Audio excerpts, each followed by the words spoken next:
Então, pessoal, deu para entender que no setting analítico nós temos um espaço onde os dois pontos básicos ou os princípios a serem desenvolvidos nesse espaço é a transferência e contra-transferência.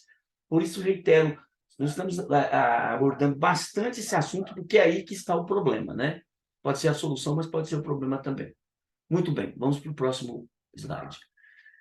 O Winnicott, eu estudo alguma coisa do Winnicott, porque ele fala muito sobre o espaço analítico. Porque Freud ele desenvolveu a teoria, mas a prática psicanalítica começou com o Joseph Breuer, depois veio com a Melanie Klein, depois aí veio o Winnicott, e aí foi vindo até Lacan e assim por diante. O que acontece no trabalho psicanalítico? O Winnicott ele diz assim, que dentro do espaço analítico nós devemos buscar promover o desenvolvimento dos aspectos da vida psíquica que não puderam evoluir em função das falhas do processo inicial. De novo, eu vou falar da minha experiência. Dentro da minha experiência de análise para ser psicanalista, houve ali foi identificado algumas interrupções no processo de desenvolvimento da personalidade. Vocês já estudaram, mas a turma 4 agora vai estudar sobre desenvolvimento, fases psicossexuais da criança. E dentro da visão freudiana, Freud ele diz isso, nós estamos vendo na atualidade, aí, os acontecimentos, e até mesmo na experiência psicanalítica dentro dos consultórios, dentro dos espaços analíticos, algumas pessoas aí já em fase adulta com transtornos, com traumas, com problemas. Onde foi, em que ponto da formação dessas pessoas houve houve um tipo de um interruptor psíquico? Algo interrompeu aquele desenvolvimento normal. Lembra que eu citei, lembro uma vez que a minha mãe, quando chorávamos, ela dizia assim, engole o choro. Engole o choro. Engole o choro. Se chorar, vai apanhar mais ainda. Isso é um trauma que fica na criança. Isso é um trauma que fica na criança. Eu estou com vontade de urinar, chegamos lá, nós vamos para a casa do parente, do amigo, da família. Se chegar no meu tempo, tinha muito se visitar um amigo da família, né? O padrinho, a madrinha. Hoje ninguém sabe o que é padrinho, madrinha mais. Aí, ó, se chegar na casa do padrinho e você pedir para ir no banheiro, então faça tudo que você tiver que fazer aqui. Mija, caga, desculpa a expressão, tá? Porque se você chegar lá e começar a pedir para ir no banheiro, a minha mãe dizia uma expressão assim, eu vou te me esgaiar. Eu falei, nossa, eu me esgaiar da minha mãe era terrível. Me esgaiava mesmo. Então, Deise, a gente ri, né? Mas me esgaiar de mãe, não é? Eu vou te me esgaiar. Então, isso aí, gente, traz um recalque, um trauma terrível. Isso foi identificado, né? Há poucos dias. Minha esposa está perto, que ela vai ouvir. E eu estava viajando e comecei a conversar com ela no telefone. E teve um momento que nós começamos os ânimos começaram a alterar e coisa que acontece na vida de qualquer casal. E ela disse assim, torando, meu amor, para que Deus cure suas feridas, que a sua mãe te deixou. Olha o que eu ouvi dela. Olha, Deise, ela falou bem assim para mim, ela está ouvindo aqui, ó. Ô, meu querido, torando, amor da minha vida, para que Deus cure as suas feridas, que a mamãe deixou. Eu disse, meu Deus do céu, estou cheio de feridas ainda, pastor Anderson. A esposa já percebeu, né? Então, quando eu vejo no espaço psicanalítico Winnicott dizendo que as falhas no processo inicial, aí eu entendi assim, eu tive falhas no processo inicial de formação. Todo mundo tem essa situação de vida, né? Para meus cães. O processo inicial foi interrompido, né? Alguém chegou lá e meteu o dedo no interruptor da sua vida psíquica lá de pau. Aí isso afetou você. E às vezes eu falei para os pastores, não, quarta e quinta, eu falei, às vezes nós não entendemos as reações de nossas ovelhas. Vocês não entendem entendem, às vezes, as reações dos liderados de vocês, mas é isso. É porque essas pessoas estão sobre condições psíquicas ainda tem que resolver, porque foram interrompidas lá nessa fase da vida, né? Sofreram. Eu me lembro de meu pastor estava preparando para a tese de doutorado dele, ele e o pastor da Deise aí, o pastor Paulo Rangel, e eles foram ouvir os pastores. Foram ouvir os pastores para falar sobre o ministério, os conflitos do ministério. Eu me lembro de um pastor amigo nosso, que é meu filho na fé. E meu pastor disse assim: Samuel, eu fui ouvir o fulano ontem. Eu disse: pastor? Aí eu já fiquei preocupado. E daí? Rapaz, o que é aquilo? Tem impressão que aquele cara apanhou muito na infância. Na entrevista com o pastor, ele entendeu que havia algum problema ali na fase inicial dele. Esse cara deve ter apanhado muito, não é possível, deve ter sofrido muito, né?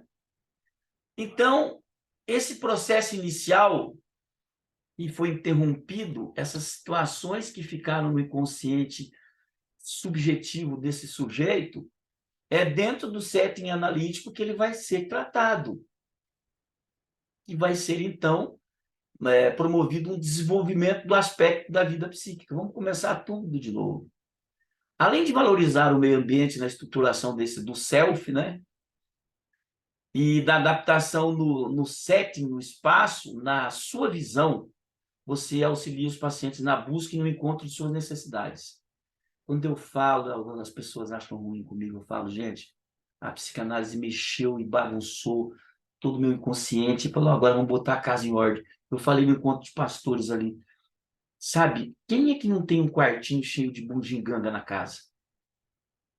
Se eu perguntar para vocês aí, quem é que não tem um quartinho cheio de porcaria, cheio de bugiganga, ali que guarda as coisas velhas? A gente tem mania de guardar essas coisas.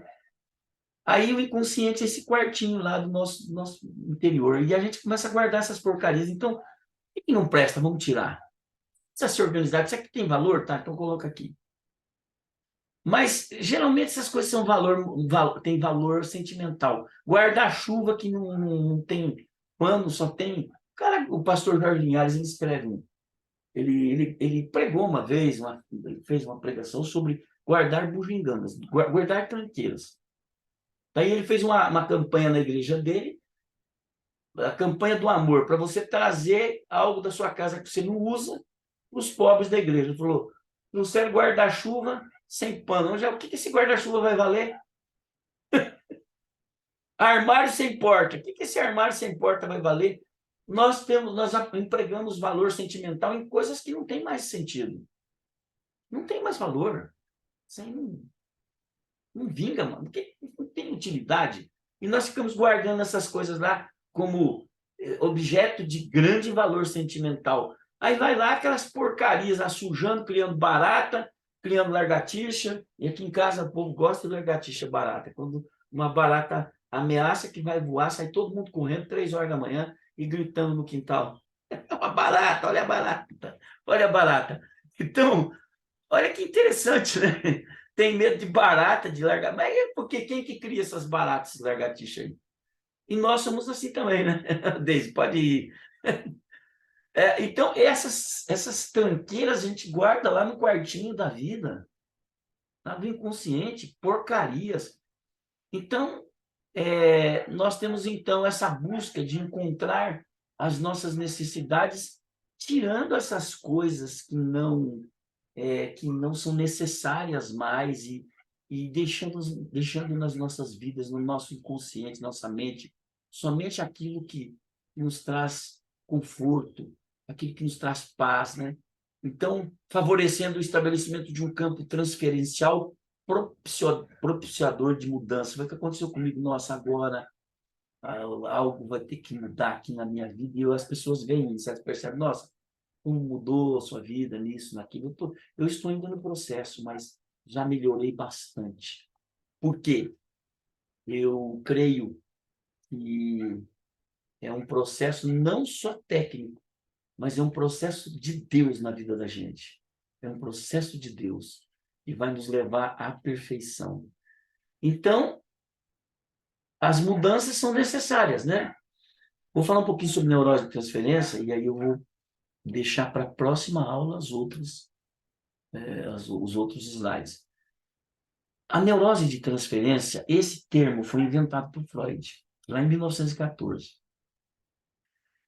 E ele criou para descrever uma nova forma de neurose infantil sendo descrita e exibida por um cliente. Foi o caso do filme Método Perigoso. Aquela menina lá, é Sabina, né? Sei lá o nome dela. E ela disse assim, dizia para o analista tudo que o pai fez, toda a necessidade. E ela foi transferindo aquela neurose para o analista. E afetou ele, né? Profundamente. Então, essa neurose de transferência foi inventada por Freud e você vai ter isso no espaço analítico. As pessoas vão passar essas neuroses, mas você tem que ter cuidado com uma coisa. É importante se destacar que, desde o primeiro contato com o paciente, o manejo clínico já está presente. Aí, quando você preenche a ficha, quando você está ali fazendo aquela anamnese com ele, o modo como o psicólogo ou o psicanalista se direciona, se posiciona e agenda a consulta, já diz muito sobre como podem ser as sessões.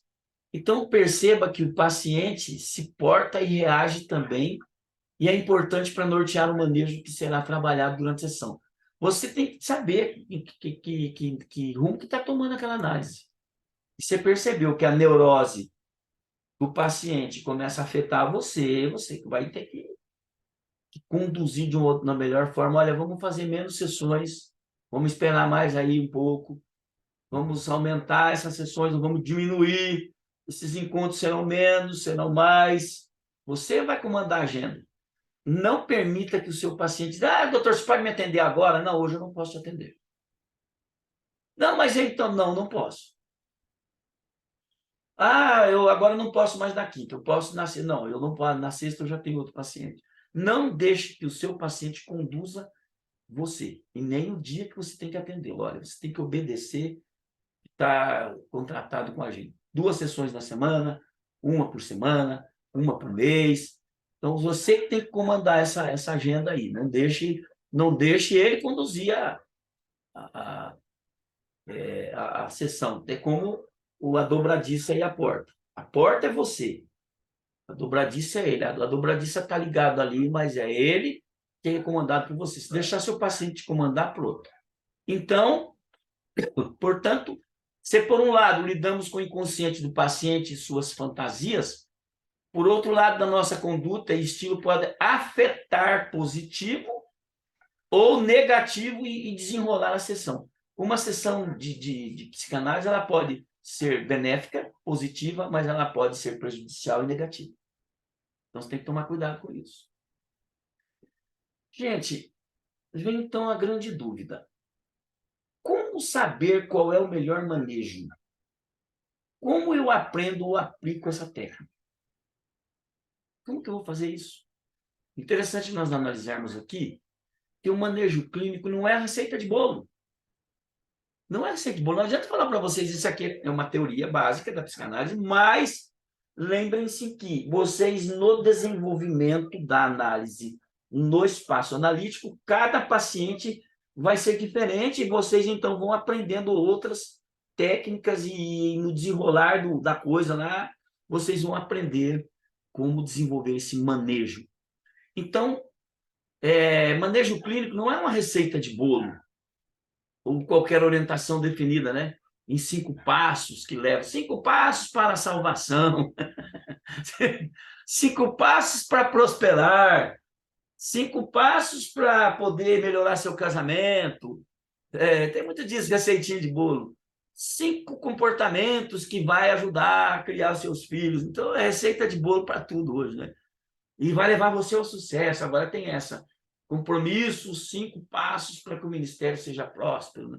Então, ele está relacionado diretamente com uma visão de mundo e de ser humano, forma de pensar, ser, agir, sentir, e principalmente com muita teoria, supervisão e análise pessoal. É esse negócio que eu vou ser psicanalista sem um acompanhamento, sem um mentor, eu fico clica na cara. Tem um amigo meu aí, um cara já com mestrado, doutorado, ligando para mim, acabei de fazer um curso. Eu disse, que curso? Psicanálise.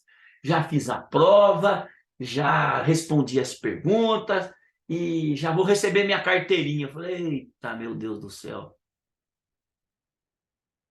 Cara, não faça isso. E a análise, a supervisão? Não, não precisa não, tipo de letra. É esse o grave problema desses cursos aí de psicanálise, que não dão preparo emocional, suporte técnico, supervisão e análise do analista. O cara entra, já se arrebenta na primeira, como aconteceu aí com alguns. Já se arrebentou na primeira. Então, gente, não pulem esse cimo desse degrau aí, né? Não vá para cima lá. Então, a psicologia, eu estudei 2 anos de psicologia no seminário. E eu aprendi uma frase que eu carrego comigo até hoje. Nunca tente galgar o cimo das coisas sem antes subir degrau por degrau até chegar onde você. As pessoas gostam de atropelar os princípios, elas gostam de entrar para a porta do fundo, elas querem pôr o carro na frente dos bois. E então isso é mal, porque nós temos que galgar degrau por degrau até chegarmos àquela maturidade profissional, pessoal, ministerial e assim por diante. Então, não caia nessa tentação. Esses cursos que tem na internet. Seja psicanalista em 2 meses, com carteirinha e diploma. Ganhe tantos mil reais por mês, seja importante. Gente, pode parar com isso aí. Isso aí é barca furada. Então, a neurose se refere a manifestações que ocorrem nas estruturas mentais e que pode ser manifestada por histerias. Olha a moça do método perigoso. Chegava a se despir na frente do analista. Gente, meu pastor, há uns 30 e tantos anos atrás, ele já faleceu. E ele era analista. E ele caiu nessa tentação de pedir para a paciente fazer uma coisa lá dentro. Eu recebi um telefonema, olha, pastor fulano foi removido da função. Por quê? Misturou as coisas. Dentro do setting analítico, pediu para a paciente fazer uma coisa que eu não gosto nem de falar, porque até é imoral e, até é torpe em dizê-lo. Até dizê-lo é torpe. Acabou com a vida do pastor, já está lá mais de 65 anos. Arrebentou com o ministério do pastor. Porque, no momento, a paciente começou a entrar em estado histérico e se despiu na frente do pastor. Então, isso acontece como aconteceu no filme Método Perigoso. Gente, não é brincadeira. Obsessões, compulsões, está relacionada também a uma forma da pessoa ser e reagir à vida e a uma reação aumentada do sistema nervoso ligado a uma experiência vivida anteriormente. Olha o que você vai enfrentar num setting analítico. Pessoa que vai ficar chorando na tua frente, falando, chorando, verbalizando, falando coisas, até palavrões, né? Desculpe aí, eu fechei os slides, porque agora não tem momento de considerações aí. E aí eu vou continuar agora no dia 20, então, sobre a contratransferência, que é o oposto. É o sentimento e os fenômenos psíquicos do analista para o paciente. Esse é o mais perigoso. Então, eu vou encerrar aqui e no dia 20 eu vou continuar com essa matéria. E aí fecha a questão da neurose da transferência.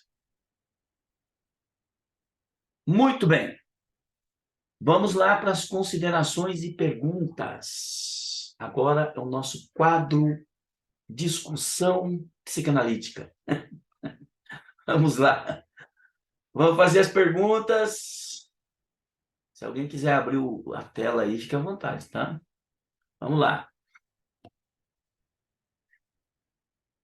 Lá, pergunta? Professor, eu não Sim. sou psicanalista, mas, né, Ah.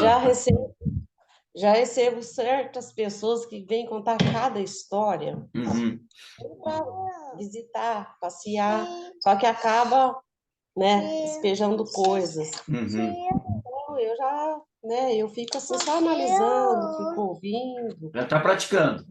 por do meu alcance, eu dou algum conselho que, né, que convém. Se eu vejo que não convém aconselhar também, eu não falo nada, mas eu fico ouvindo muita coisa. E essa semana mesmo, uma pessoa ligou para conversar comigo, estava com saudade, mas depois ela começou a despejar tanta coisa, tanta coisa, tanta coisa, e a gente ficou ali ouvindo, ela falou tudo que ela tinha vontade de falar.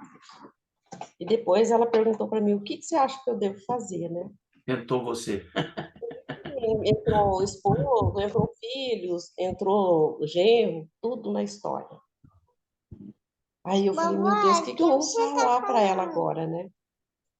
Aí ela falou assim, o que você acha que eu devo fazer? Você acha que eu devo sair de casa, abandonar, largar eles que se lasquem todo mundo? Ou você acha que eu tenho que tocar meus filhos, minha filha, porque na verdade a briga ali era com uma das filhas, né? Uhum. Sabe? O que você acha que eu devo fazer? Eu acho que você tem que sentar com eles, né? Senta com o marido, seu esposo, né? Vê a opinião dele primeiro, porque ele é teu esposo. Eu acredito que você e o seu esposo, os dois são o principal da casa, né? Da família. Vocês formaram a família de vocês. Então, eu acredito que você tem que sentar com o teu esposo, independente da situação, né? Conversa com ele, vocês dois chegam numa conclusão que vocês devem fazer. A casa é de vocês, a sua filha já tem, né? Já casou, teve filho, depois separou do esposo, veio para casa dela, para dentro de casa. Daí eles estão vivendo um conflito, né?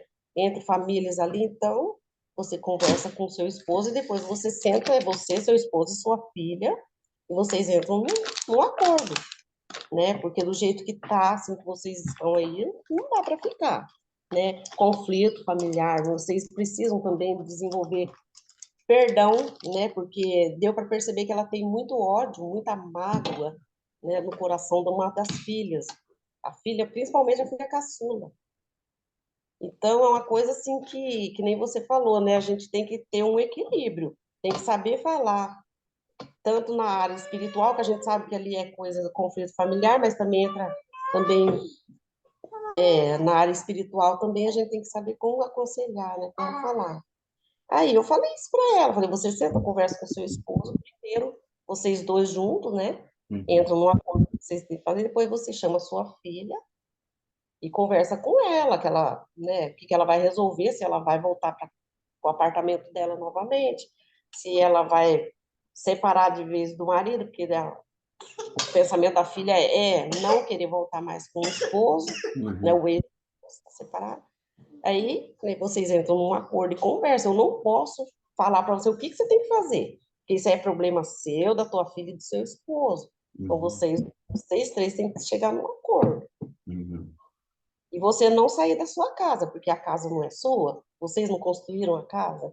É, mas aí eu prefiro sair, eu prefiro alugar uma casa, ou até morar debaixo da ponte.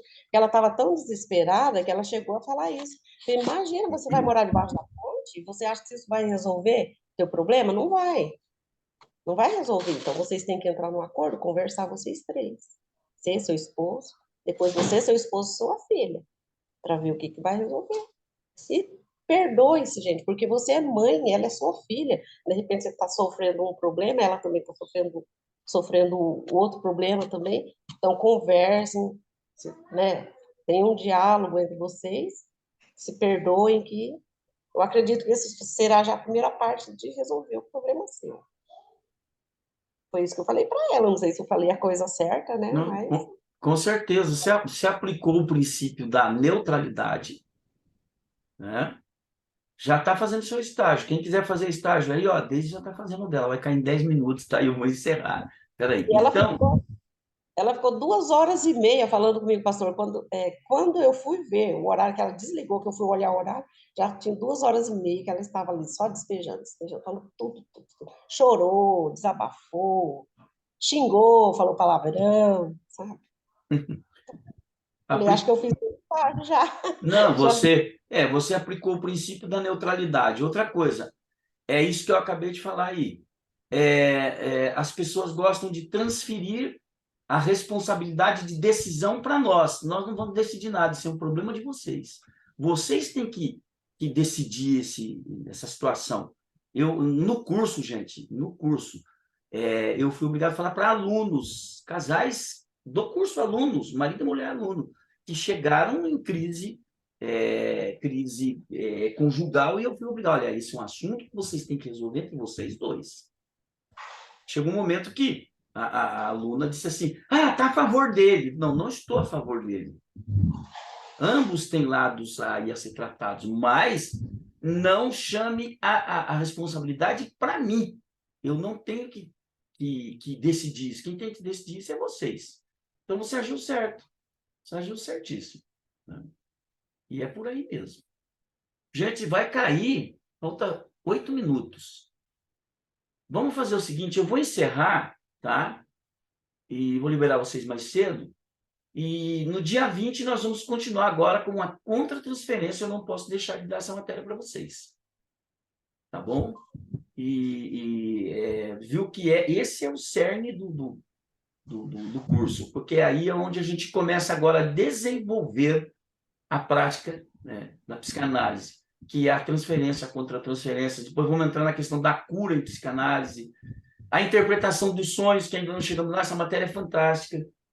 Aí agora incluímos a neuropsicanálise, tínhamos colocado logoterapia, mas logoterapia é matéria de psicologia, então nós decidimos, então, o conselho acadêmico a entrar na questão da neuropsicanálise e as psicoterapias integrativas. Quais psicoterapias nós vamos agregar à psicanálise para poder fazer o desenvolvimento da carreira aí. E depois nós teremos aí a ética, a formação profissional, o sigilo profissional, é aquela coisa que é parte final, tá? A ética do psicanalista. E aí os casos clínicos, que a gente vai analisar os casos clínicos, que até vocês podem trazer aí, aí nas experiências, nos estágios de vocês aí, pode trazer alguma coisa para nós aí, para a gente aprender também com os seus casos aí. Combinado assim, então, pessoal? Vou liberar vocês, tá? Tá bom. Bom final de semana. Obrigada, Deus abençoe. Amém. Obrigado a todos aí pela paciência. E hoje eu vou colocar os vídeos aí, esse final de semana, para vocês aí revisarem. Então, fiquem todos com Deus, tá? Deus abençoe a todos. Obrigado. Deus abençoe. Amém.